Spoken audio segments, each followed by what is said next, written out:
season na naman ng pag-harvest ng palay.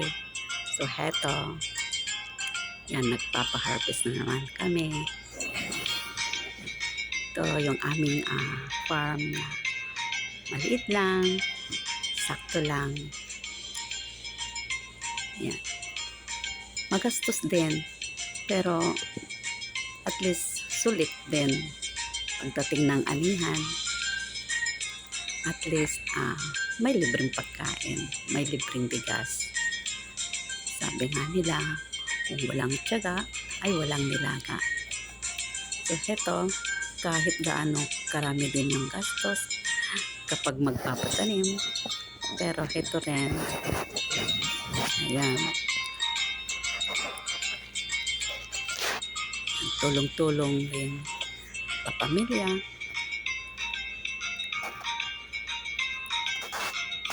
Nakakatuwa lang natitignan yung, alam nyo, natutuwa ako dyan sa tawag nila repair.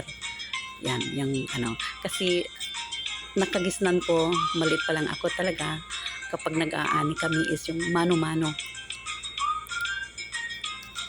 Siguro naranasan ko talaga yung mag-ani ng palay na mano-mano siya, hindi kanya ng makina. Ang ginagawa ng mga magulang ko dati, parents ko, na yung bibigyan kami doon sa malapit lang sa bahay namin is bibigyan kami ng ano na yun, aanihin, gagapasan. Ayan, gagapasan kaming mga magkakapatid every vacation yan, para sabi ng father ko, kapag may pamilya na kayo at balang araw baka maging farmer din kayo, makapangasawa kayo ng farmer, at least marunong kayo anak. Pero alam nyo, napakahirap. Ayan, sabi ko na sa tatay ko, ako na lang magluto sa bahay ng pagkain nyo lahat. Ayaw akong pumunta sa bukid. O diba? Pero alam nyo, ang saya-saya. Pero alam nyo ngayon, ito kakaiba na. Ibang-iba na sa dati na nakagisnan ko na pag-aani. Ngayon, ayan, natutuwa ako sa tuwing nakikita ko, kasi ini-imagine ko, imagine yung maggapas ka ng kainit-init, samantalang ngayon, ganyan lang siya, makina lang siya. Uupahan mo lang yung porsyentuhan lang. May upa lang, tapos ganyan lang, diba? Hindi na magpapakapagod masyado.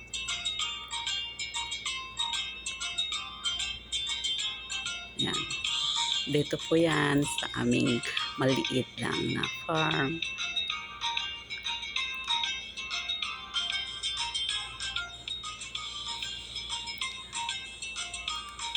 Alam nyo, kinakatuwa ko dito sa tuwing mag-aanihan is yung nakikita ko yung reaper or yung makina.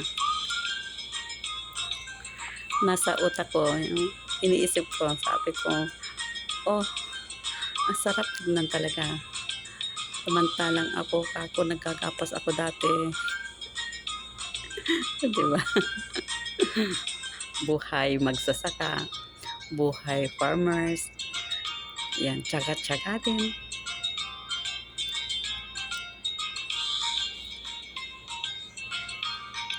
Tara, harvest na.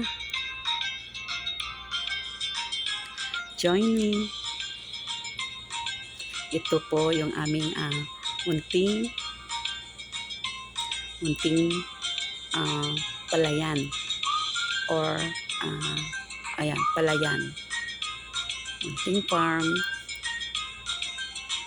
pangbigasan lang, diba? Para hindi na natin bilhin yung ating bigas.